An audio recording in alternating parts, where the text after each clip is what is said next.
आज हम बात करेंगे भारत के दो सबसे बड़े इंडस्ट्रियलिस्ट मुकेश अंबानी और गौतम अडानी की इन्वेस्टमेंट्स के बारे में, जो उन्होंने नॉर्थ ईस्ट इंडिया यानी कि पूर्वोत्तर भारत में अनाउंस किए हैं। ये इन्वेस्टमेंट्स सिर्फ इकोनॉमिक ग्रोथ का सिग्नल नहीं दे रहे हैं, बल्कि पूरे रीजन को एक नए डेवलपमेंट फेज में ले जा रहे हैं। नॉर्थ ईस्ट इंडिया काफी समय तक देश के विकास से थोड़ा कट गया था, लेकिन अब अंबानी और अडानी जैसे बड़े इंडस्ट्रियलिस्ट के इन्वेस्टमेंट के बाद ये रीजन एक नया इकोनॉमिक हब बनने की ओर बढ़ रहा है।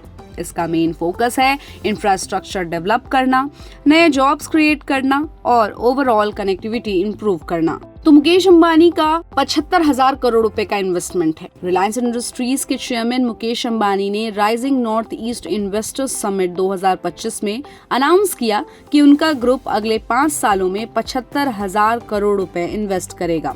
इससे करीब 25 लाख डायरेक्ट और इनडायरेक्ट जॉब्स क्रिएट होने की उम्मीद है। अगर हम इन्वेस्टमेंट के मेजर एरियाज की बात करें तो डिजिटल कनेक्टिविटी है। जियो ऑलरेडी 90% पॉपुलेशन को 5G सर्विस दे चुका है और अब इसे और एक्सपैंड किया जाएगा। आर्टिफिशियल इंटेलिजेंस, स्कूल्स, हॉस्पिटल्स और फार्मिंग सेक्टर में AI का यूज बढ़ाया जाएगा। Health and education, Mizoram university के साथ मिलकर जीनोम रिसर्च और गुवाहाटी में एक मॉलिक्यूलर लैब भी एस्टेब्लिश की गई है। स्पोर्ट्स इंफ्रास्ट्रक्चर, नॉर्थ ईस्ट के 8 स्टेट्स में ओलंपिक लेवल ट्रेनिंग सेंटर्स बनाए जाएंगे।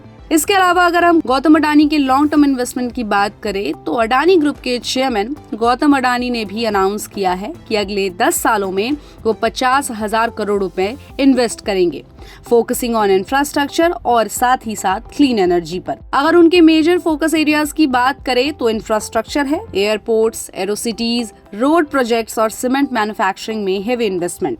एनर्जी, ग्रीन एनर्जी प्रोजेक्ट्स जैसे हाइड्रो और पंप्ड स्टोरेज। लॉजिस्टिक्स, शहर में गैस डिस्ट्रीब्यूशन और ट्रांसमिशन नेटवर्क का एक्सपेंशन होगा। इन इन्वेस्टमेंट का मकसद नॉर्थ ईस्ट इंडिया को एक इकोनॉमिक पावर हाउस में बदलना है। अंबानी ने इस रीजन का कंपैरिजन सिंगापुर से किया है, जो एक छोटा सा इलाका होते हुए भी एक ग्लोबल इकोनॉमिक सेंटर बना है। उसी तरह नॉर्थ ईस्ट भी अपनी लोकेशन और रिसोर्सेज के चलते एक क्रिटिकल बिजनेस हब बन चुका है। मुकेश अंबानी और गौतम अडानी की इन्वेस्टमेंट्स नॉर्थ ईस्ट इंडिया के लिए एक नई शुरुआत का संकेत है। इससे न सिर्फ इकोनॉमिक ग्रोथ होगी, बल्कि सोशल और कल्चरल लेवल पर भी पॉजिटिव चेंज आएगा। तो अब समय आ गया है कि नॉर्थ ईस्ट इंडिया अपने फुल पोटेंशियल के साथ भारत के विकास में लीडिंग रोल निभाए।